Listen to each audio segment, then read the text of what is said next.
hasta que Cristo sea formado. Semana 3, día 1. Lectura bíblica. Gálatas 1, versículos 15 y 16. Pero cuando agradó a Dios, que me apartó desde el vientre de mi madre, y me llamó por su gracia, revelar a su Hijo en mí, para que yo le predicase entre los gentiles, no consulté enseguida con carne y sangre. Gálatas 2, 20. Con Cristo estoy juntamente crucificado, y ya no vivo yo, mas vive Cristo en mí. Y lo que ahora vivo en la carne, lo vivo en la fe del Hijo de Dios, el cual me amó y se entregó a sí mismo por mí. Gálatas 4, 19. Hijitos míos, por quienes vuelvo a sufrir dolores de parto, hasta que Cristo sea formado en vosotros. Y Gálatas 3, 14. Para que en Cristo Jesús la bendición de Abraham alcanzase a los gentiles, a fin de que por la fe recibiésemos la promesa del Espíritu. Convirtiéndonos a Cristo permanentemente. Predestinándonos para filiación por medio de Jesucristo para sí mismo, según el beneplácito de su voluntad. Efesios 1, 5. El cual se dio a sí mismo por nuestros pecados para rescatarnos del presente siglo maligno, conforme a la voluntad de nuestro Dios y Padre. Gálatas 1, 4. Hijitos míos, por quienes vuelvo a sufrir dolores de parto, hasta que Cristo sea formado en vosotros. Gálatas 4, 19. Según el libro de Gálatas, el mayor de los males es desviarnos de Cristo. La voluntad de Dios es que Cristo sea revelado en nosotros, que Cristo viva en nosotros y que Cristo sea formado en nosotros. En esto consiste el propósito de Dios. No obstante, la religión oficializada y la religiosidad en sí, nos distrae de dicho propósito. Quizá, a los ojos de los hombres, esto no parezca ser tan maligno. Pero a los ojos de Dios, no hay nada más maligno que esto. El propósito de Dios es que Cristo sea forjado en nosotros, pero Satanás sutilmente se vale de la religión para mantenernos alejados de Cristo. Ciertamente la religión parece ser algo bueno y culto. No obstante, ella ha conseguido separar más personas de Cristo que cualquier otra cosa. Por ejemplo, hay un sinfín de cosas malignas que obviamente nos apartan de Cristo sin necesidad de que evaluemos demasiado si es así o no. En contraste a esto, para muchos comportarse como una persona religiosa es algo digno de ser aprobado, e incluso, es loable.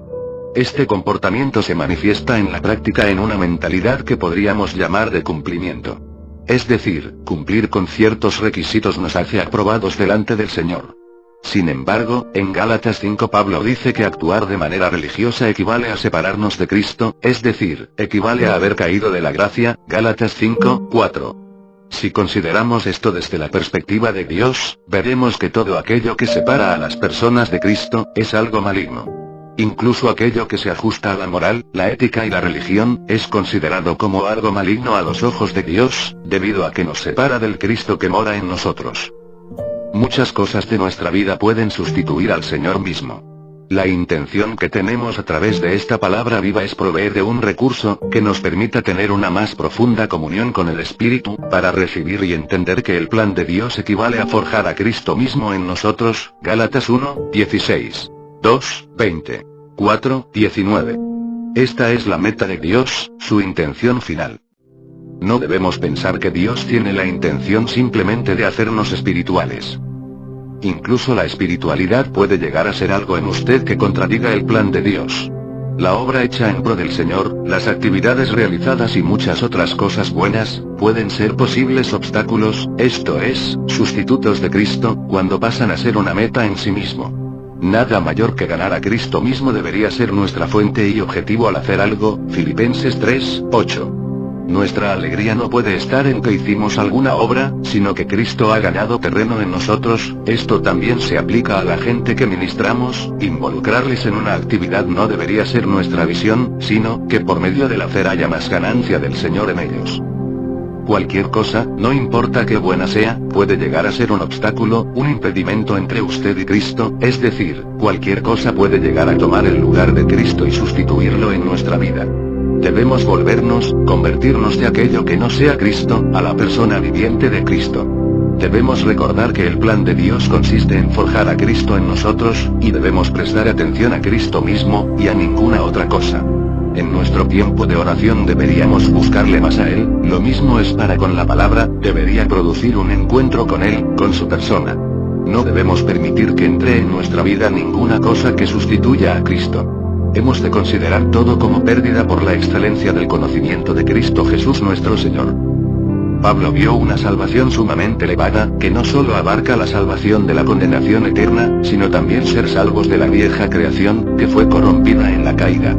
Para esto él se mantuvo atento a una sola cosa, conocerle, a Cristo, y el poder de su resurrección, y la comunión en sus padecimientos, llegando a ser semejante a él en su muerte. Filipenses 3:10. Pablo buscaba ganar todo lo de Cristo y ser ganado completamente por Cristo y así ser transformado en su vivir. Solo así podemos exclamar: ya no vivo yo, Cristo vive en mí. Solo así podemos llegar a ser un verdadero miembro suyo. Si usted busca a Cristo y le experimenta de esta manera, tendrá el obrar, el poder, la palabra, el fruto, la espiritualidad y todo lo que sea bueno a los ojos de Dios. Esto se debe a que todo lo que sea bueno a los ojos de Dios debe ser algo de Cristo mismo. Si usted tiene a Cristo, lo tiene todo. El plan de Dios es forjar a Cristo en nosotros, así que a lo largo de toda nuestra vida necesitamos experimentar muchas conversiones, no solo aquella inicial que nos volvió del pecado, sino muchas más que nos van volviendo de la atención a tantas cosas y nos coloquen en Cristo. Cuando algo en nuestra vida sustituya a Cristo, necesitamos convertirnos de eso, a Cristo mismo. Debemos mantenernos siempre en contacto directo con Cristo. Entonces seremos uno con Él en la realidad, en nuestro diario vivir, lo poseeremos así como nuestro recurso que es inconmensurable y eterno. Amén.